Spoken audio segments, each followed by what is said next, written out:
इस वीडियो में हम लोग all about a dog by A G Gardiner का कंप्लीट एक्सरसाइज सॉल्व करेंगे और हम लोग ग्रामर और राइटिंग स्किल के क्वेश्चंस के आंसर भी लिखेंगे।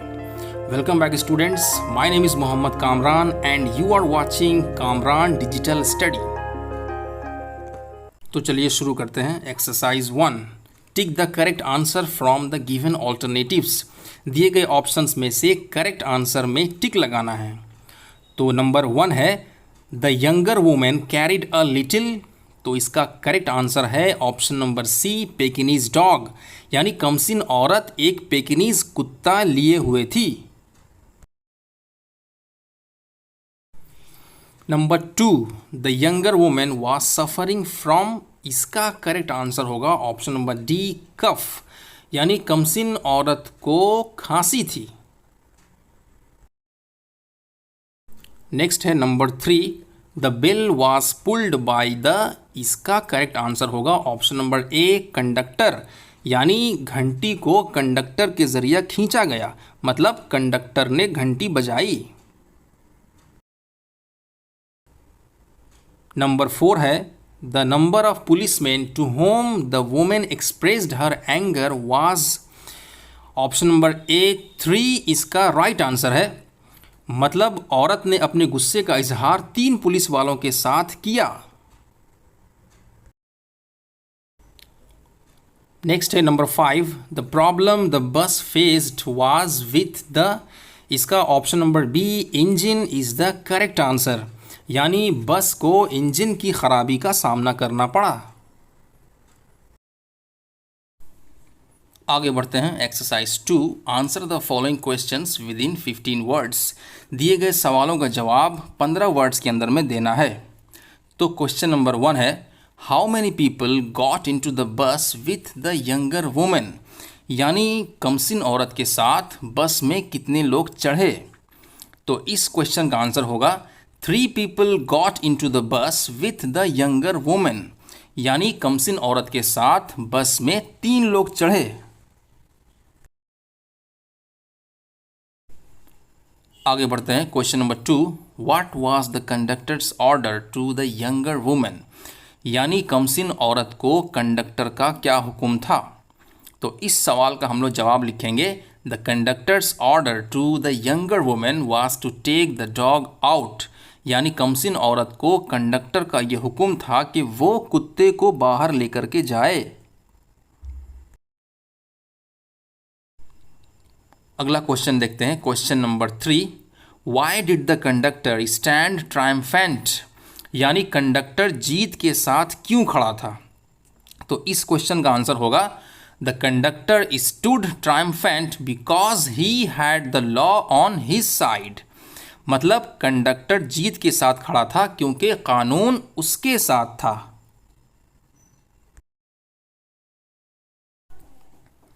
Question number 4, What is that rule which cannot be broken without danger to life and limb? मतलब वो कौन सा कानून है जिसे तोड़ने से इंसान की ज़िंदगी और इंसान के हाथ पांव खतरे में पड़ सकते हैं। तो इसका आंसर होगा it is the rule of the road which can not be broken without danger to life and limb, मतलब ये रास्ते का कानून होता है जिसे तोड़ने से इंसान की ज़िंदगी और उसके हाथ पांव खतरे में पड़ सकते हैं। Let's go to the next exercise. Exercise 3. Answer the following questions within 25 words. अब दिए गए सवालों के जवाब 25 वर्ड्स के अंदर में देना है। क्वेश्चन नंबर 1 है, When did the author feel that trouble was coming up? यानी लेखक को, मुसन्निफ को ये कब महसूस हुआ कि परेशानी आने वाली है, समस्या आने वाली है। तो इस क्वेश्चन का आंसर होगा The author felt that trouble was coming up when the conductor's eye rested on the beady-eyed dog, यानी लेखक को, मुसन्निफ को उस वक्त महसूस हुआ कि समस्या आने वाली है, परेशानी आने वाली है, जब कंडक्टर की नज़र उस छोटे आंख वाले कुत्ते पे पड़ी। नेक्स्ट क्वेश्चन देखते हैं। Question number 2, mention 2 demands made by the passengers when the bus stopped, यानी बस रुकने पे मुसाफिरों के ज़रिया यात्रियों के जरिए की जाने वाले 2 डिमांड्स बताइए। तो इसका आंसर होगा When the bus stopped, the passengers demanded to call the police and report the conductor। यानी जब बस रुकी तो यात्रियों ने ये मांग की कि पुलिस को कॉल किया जाए और कंडक्टर के खिलाफ रिपोर्ट दर्ज कराई जाए। They also demanded to give them their fares back। और उन लोगों ने ये भी मांग की कि उनका किराया, उनका भाड़ा उन्हें वापस दिया जाए। क्वेश्चन नंबर 3 है, how are rules of guidance to be observed. यानी रहनुमाई करने के लिए जो कानून बनाए जाते हैं उनका पालन किस तरह से होना चाहिए। तो इसका आंसर होगा the rules of guidance are meant to be observed in the spirit not in the letters for the comfort of the passengers. यानी यात्रियों की सुविधा के लिए, मुसाफिरों के आराम के लिए रहनुमाई करने के लिए जो कानून बनाए जाते हैं उनका पालन दिल से होना चाहिए, उनका पालन मन से होना चाहिए, लिखित अंदाज में नहीं। अब हम लोग ग्रामर के क्वेश्चन सॉल्व करेंगे। Exercise 4, in the following sentences underline the verb forms which show that the person denoted by the subject does something. दिए गए सेंटेंसेस में उन वर्ब फॉर्म्स को अंडरलाइन करना है जो ये बताते हैं कि सब्जेक्ट कोई काम करता है।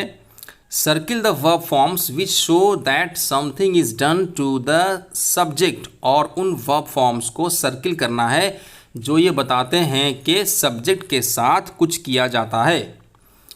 तो सेंटेंस नंबर ए है, शी हैज़ संग अ सॉन्ग। तो इसमें हम लोग हैज़ संग को अंडरलाइन करेंगे। ये वर्ब फॉर्म बताता है कि शी ने कोई काम किया है। शी हैज़ संग अ सॉन्ग का मतलब है कि उसने एक गीत गाया है। ये एक एक्टिव वॉइस का सेंटेंस है और हम लोग जानते हैं कि एक्टिव वॉइस में subject doer of the action होता है। अगला सेंटेंस है sentence number B, a song has been sung by her. इसमें हम लोग हैज़ बीन संग को सर्किल करेंगे। ये वर्ब फॉर्म बताता है कि सब्जेक्ट अ सॉन्ग के साथ कुछ किया जाता है। A song has been sung by her का मतलब है उसके ज़रिए एक गीत गाया जा चुका है। ये सेंटेंस पैसिव वॉइस में है। हम लोग जानते हैं कि पैसिव वॉइस में जो सब्जेक्ट होता है वो रिसीवर ऑफ द एक्शन होता है। नंबर सी है, he will draw a picture. इसमें हम लोग विल ड्रॉ को अंडरलाइन करेंगे। ये वर्ब फॉर्म बताता है कि subject doer of the action है। ये सेंटेंस एक एक्टिव वॉइस का सेंटेंस है। नेक्स्ट है number D, a picture will be drawn by him. इसमें हम लोग विल बी ड्रॉन को सर्किल करेंगे। ये वर्ब फॉर्म बताता है कि सब्जेक्ट के साथ कुछ किया जाता है। इसमें जो सब्जेक्ट है वो रिसीवर ऑफ द एक्शन है। तो ये एक पैसिव वॉइस का सेंटेंस है। ग्रामर का नेक्स्ट एक्सरसाइज है exercise 5, change the voice of the following sentences. दिए गए सेंटेंसेस का वॉइस चेंज करना है। तो सेंटेंस नंबर ए दिया हुआ है, नीला हैज़ बॉट अ बुक। ये सेंटेंस प्रेजेंट परफेक्ट टेंस में है और ये एक एक्टिव वॉइस का सेंटेंस है। इसको हम लोग पैसिव वॉइस में चेंज करेंगे। तो इसका पैसिव वॉइस होगा, a book has been bought by Neela. Next है number B, they will have seen the cricket match. ये सेंटेंस फ्यूचर परफेक्ट टेंस में है। तो इसका पैसिव वॉइस होगा, the cricket match will have been seen by them. Number C है, Bhola had seen a tiger.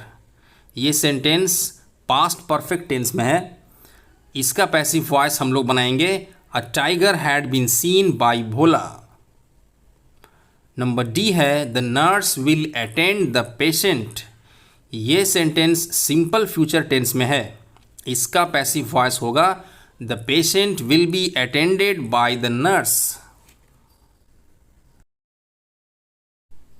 Exercise 6, change the voice of the following sentences. Exercise 6 में भी voice change करना है। तो नंबर ए है, डू द सम। तो इसका passive voice होगा let the sum be done. Number B है the poem was written by her. ये सेंटेंस पैसिव वॉइस में है, इसका एक्टिव वॉइस होगा she wrote the poem. Number C है ओपन द डोर। इसका पैसिव वॉइस होगा let the door be opened. Number D है the man is known to me. ये सेंटेंस भी एक पैसिव वॉइस में है, इसका हम लोग एक्टिव वॉइस बनाएंगे I know the man.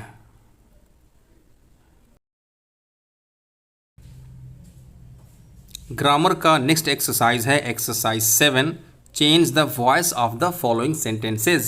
Exercise 7 में भी दिए गए सेंटेंसेस का वॉइस चेंज करना है।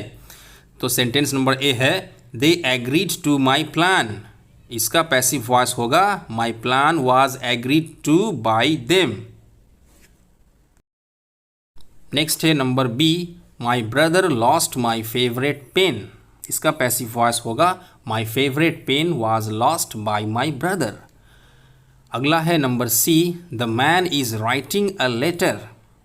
इस सेंटेंस का पैसिव वॉइस होगा a letter is being written by the man. Next है नंबर डी तितली is looking for her watch. इसका पैसिव वॉइस होगा her watch is being looked for by Titli. आगे बढ़ते हैं exercise 8, tick the correct alternative given in the brackets. Bracket में दिए गए सही ऑप्शन में टिक लगाना है। तो नंबर ए है इट। ब्रैकेट में ऑप्शंस दिए गए हैं rains, has been raining, is raining, since morning. तो इसका करेक्ट आंसर होगा हैज़ बीन रेनिंग। दोस्तों ये sentence present perfect continuous tense में है, तो जिसकी वजह से इसका करेक्ट आंसर होगा has been raining. It has been raining since morning, मतलब कि सुबह से बारिश हो रही है। नेक्स्ट है number B last Sunday I, और इसके ऑप्शंस हैं वेंट, हैड बीन गोइंग और गो टू द जू। तो इसका करेक्ट आंसर होगा वेंट, यानी last Sunday I went to the zoo, मतलब पिछले संडे मैं चिड़ियाखाना गया था। उसके बाद है नंबर सी आई। इसके ब्रैकेट में ऑप्शंस हैं विल बी, वाज और am in class 10 next year. तो इसका करेक्ट आंसर होगा विल बी, यानी I will be in class 10 next year, मतलब अगले साल मैं क्लास 10 में रहूँगा। उसके बाद है नंबर डी रीना, और इसके ऑप्शंस हैं हैव रीच्ड, हैड रीच्ड और has reached home just now. तो इसका करेक्ट आंसर होगा दोस्तों हैज़ रीच्ड, यानी Reena has reached home just now, मतलब रीना अभी अभी घर पहुंची है।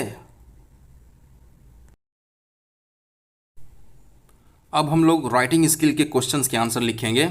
Exercise 9, use the following flow chart to write a paragraph within 100 words on how to prepare orange juice. मतलब दिए गए फ्लो चार्ट की मदद से 100 वर्ड्स के अंदर में ऑरेंज जूस किस तरह से बनाया जाता है उसके ऊपर एक पैराग्राफ लिखना है।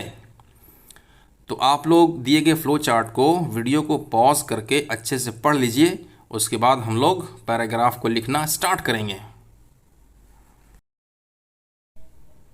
सबसे पहले हम लोग पैराग्राफ का हेडिंग लिखेंगे प्रिपरेशन ऑफ ऑरेंज जूस।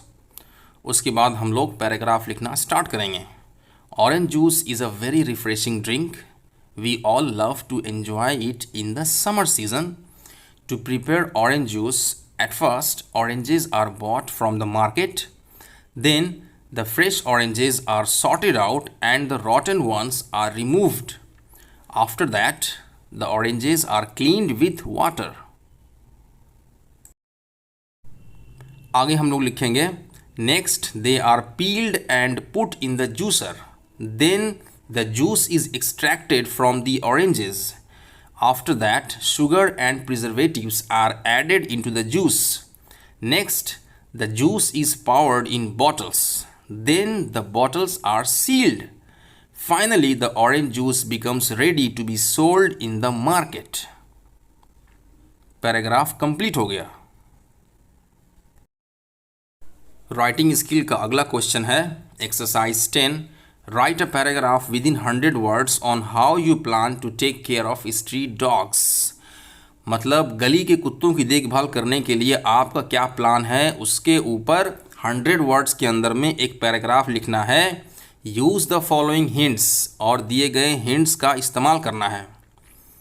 आप लोग वीडियो को पॉज करके दिए गए हिंट्स को अच्छे से पढ़ लीजिए। शुरू करते हैं। सबसे पहले हम लोग पैराग्राफ का हेडिंग लिखेंगे स्ट्रीट डॉग्स। उसके बाद हम लोग पैराग्राफ लिखना स्टार्ट करेंगे। Street dogs are the most neglected and ill treated animals of our society. They are the victims of stone pelting, beating and kicking. They are deprived of food, shelter and security. Street dogs are our best friends. They protect us from theft and other dangers. आगे लिखेंगे Therefore it is our duty to take care of them. For that purpose, at first my plan is to feed them on a regular basis. Next, I will ensure that no one mistreats them in my locality. Then I will try to make arrangements for the treatment of sick and injured street dogs. उसके बाद हम लोग paragraph का conclusion लिखेंगे। Taking care of street dogs is very necessary for a healthy society. तो दोस्तों इसी के साथ इस लेसन के सारे एक्सरसाइज कंप्लीट हो गए। आप लोग मुझसे कुछ भी पूछना चाहें तो वीडियो के नीचे कमेंट करके पूछ सकते हैं। मैं आप लोगों के सारे कमेंट्स पढ़ता हूं और जितनी जल्दी हो सके उनका रिप्लाई देने की पूरी कोशिश करता हूं। तो बहुत जल्द मिलेंगे एक नए वीडियो में। जय हिंद, जय भारत।